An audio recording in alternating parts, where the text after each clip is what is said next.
Good morning students. आज हम लोग पढ़ेंगे ऊष्मा, लेसन नंबर 4। कल भी हम लोगों ने स्टार्ट किया था ये लेसन नंबर 4 ऊष्मा के बारे में। कल मैंने आपको बताया था कि गर्म और ठंडा क्या होता है। उसके बाद मैंने बताया था कि शरीर को अगर हमें बुखार वगैरह हो जाए तो हम उसे डॉक्टर तापमापी का उपयोग किया जाता है उस समय, ठीक है, अगर हमें कभी भी बीमार हो जाते हैं, ठीक है। अगर उसके बाद मैं आज आपको बताती हूँ कि मानव शरीर का सामान्य तापमान कितने डिग्री होता है? 37 डिग्री सेल्सियस। कितने डिग्री सेल्सियस? 37 degree Celsius. कितने डिग्री सेल्सियस? 37 degree Celsius. कल मैंने आपको बताया था कि जो आपकी तापमापी होती है वो किस प्रकार होती है, उसके बीच में क्या भरा हुआ रहता है और उसे क्या कहते हैं, ये कल मैंने आपको बताया था। आज भी हम कुछ इसी के बारे में आगे पढ़ेंगे। इसमें हम लोग बताएंगे प्रयोगशाला तापमापी के बारे में। किसके बारे में? प्रयोगशाला तापमापी के बारे में, ठीक है। प्रयोगशाला तापमापी हम लोगों ने पढ़ा था कि सिर्फ इसमें 40 से 42 तक ही हम लोग डिग्री सेल्सियस नाप सकते हैं, परंतु प्रयोगशाला तापमापी में हम लोग कितना है 10 से 110 डिग्री सेल्सियस तक हम लोग नाप सकते हैं। उसके बाद बताया था फिर मैंने कि तापमापी का किस प्रकार की उसकी संरचना होती है। तो बाहर का जो ट्यूब होती है वो कैसी होती है?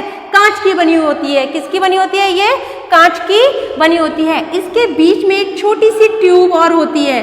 क्या होती है? छोटी सी ट्यूब। ये इसमें क्या भरा होता है? मरकरी। क्या भरी होती है? मरकरी। परंतु उसको रासायनिक में कुछ इस प्रकार लिखते हैं, Hg से लिखते हैं। नाम तो इसका MERCURY होता है, मरकरी, परंतु लैटिन भाषा में इसका दूसरा नाम होने की वजह से इसे Hg से हम लोग बताते हैं। मरकरी। मरकरी होती क्या है? कल भी बताया था मैंने। मरकरी क्या है? धातु। और हमें पता है धातु हमेशा कैसे होते हैं? ठोस होते हैं। धातु कैसे होते हैं? ठोस होते हैं। परंतु ये मरकरी धातु होने पर भी ठोस नहीं होती है। यह किस अवस्था में होती है? द्रव अवस्था में। किस अवस्था में? द्रव अवस्था में पाई जाती है। ये इसका सबसे बड़ा अपवाद है, ठीक है, ये बता दिया। यहाँ पर क्या होती है?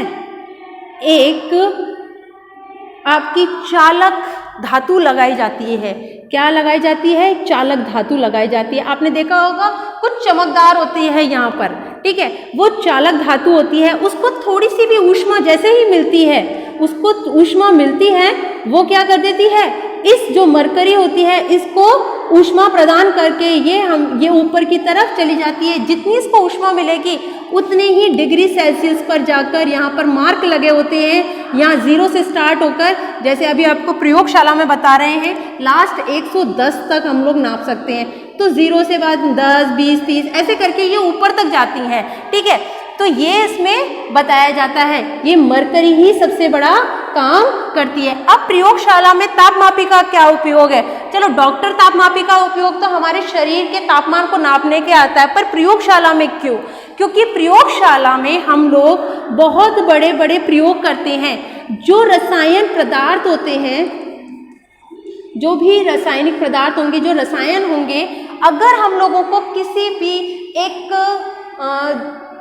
कंसंट्रेट, हमें एक सांद्र उस पे पॉइंट पर एक ही कि भाई हमें 0 पे ही लेना है, हमें 15 डिग्री सेल्सियस पे ही हमें ये रसायन चाहिए, तो हम लोग क्या है, इस तापमापी की सहायता से उसका तापमान चेक करेंगे। अगर वो ज़्यादा है तो उसको हम लोग क्या है, ठंडा करेंगे।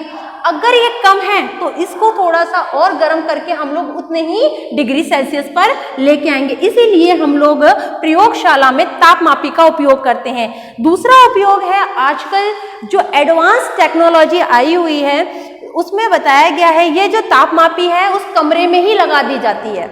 जो हमारी प्रयोगशाला है उसी में ही इसको लगा दिया जाता है। क्यों लगा दिया जाता है? ताकि अगर हम लोग कभी कोई रासायनिक प्रयोग कर रहे हो तो ये जो हमारा प्रयोगशाला है, ये कभी इसमें ऐसा ना हो कि आग पकड़ ले, ठीक है। तो उसके तापमान को हमेशा कम करके रखा जाता है और प्रयोगशाला हमेशा हवादार होते हैं, ये सबको पता है। ऊष्मा का स्थानांतरण क्या है? नेक्स्ट, ऊष्मा का स्थानांतरण। मैंने आपको कल भी बताया था कि ऊष्मा एक बार उत्पन्न की जाती है, फिर उसको क्या किया जाता है, आगे से आगे बढ़ाया जाता है। ये बात कल भी बताई थी। तो ऊष्मा का स्थानांतरण, इसके लिए मैं आपको एक छोटा सा आपको प्रयोग करके बताती हूँ। तो हमने क्या ली है, ईंट।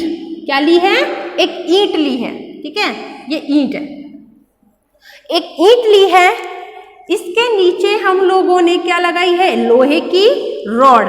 क्या लगाई है, लोहे की रॉड। क्या लगाई है, लोहे की रॉड। इस लोहे की रॉड पर हमने छोटे छोटे मोम के मोम लगाई है। क्या लगाए हैं, मोम, ठीक है।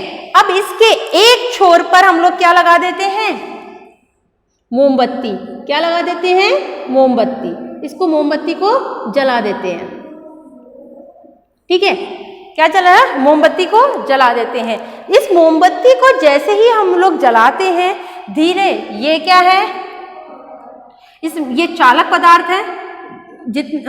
धातु जो होते हैं वो कैसे होते हैं, चालक होते हैं। धातु क्या होते हैं, चालक होते हैं।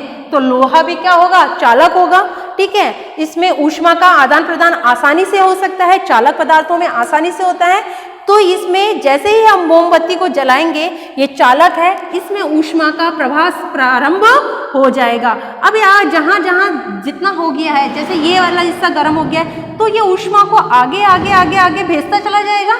तो इससे ये क्या होगी, जैसे जैसे गर्म होंगे, तो ये मोमबत्ती के जो हमने ये लगाए हैं, मोमबत्ती के छोटे छोटे टुकड़े, ये मोमबत्ती के छोटे छोटे टुकड़े क्या हो जाएंगे, हटते हुए चले जाएंगे। क्या होंगे, हटते हुए चले जाएंगे, पिघलेंगे ये भी, ठीक है। और ये क्या होंगे, पूरे ये जो लोहे की रॉड है हमारी, ये क्या हो जाएगी, गर्म हो जाएगी, होगी, ठीक है। अब ये क्या होगी, ये पूरी लोहे की रॉड गर्म होगी, इसमें ऊष्मा का प्रदान हो चुका है। अब वो क्या करेगी, आगे वाले पदार्थों में ऊष्मा का प्रदान करेगी और इस ईंट को भी क्या करेगी, गर्म कर देगी। इस प्रकार ऊष्मा का क्या होता है, स्थानांतरण होता है।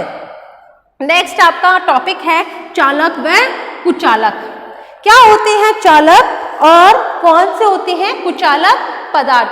वे पदार्थ जिसमें ऊष्मा का प्रवाह आसानी से हो जाता है, वो क्या कहलाते हैं, चालक पदार्थ कहलाते हैं। और कुचालक किसे कहते हैं, वे पदार्थ जिनमें ऊष्मा का प्रवाह नहीं होता है, उन्हें क्या कहते हैं, कुचालक कहते हैं। चालक क्या होते हैं, चालक। चालक अगर हम लोग एग्जाम्पल लें तो क्या ले सकते हैं, आपके लोहा, तांबा, एल्यूमिनियम, ये सब क्या है, चालक है। क्या है, चालक। और कुचालक कौन हुए, रबर, ठीक है, रबर हुआ, लकड़ी हुई, ये आपके क्या है, पत्थर हुआ, ये क्या है, कुचालक पदार्थ हुए। प्लास्टिक हुआ, ये भी क्या है, कुचालक पदार्थ हुए। अगर आपको कोई भी प्रॉब्लम है तो आप हमें व्हाट्सएप ग्रुप पे हमें अपना कोई भी प्रॉब्लम भेज सकते हैं। Thank you.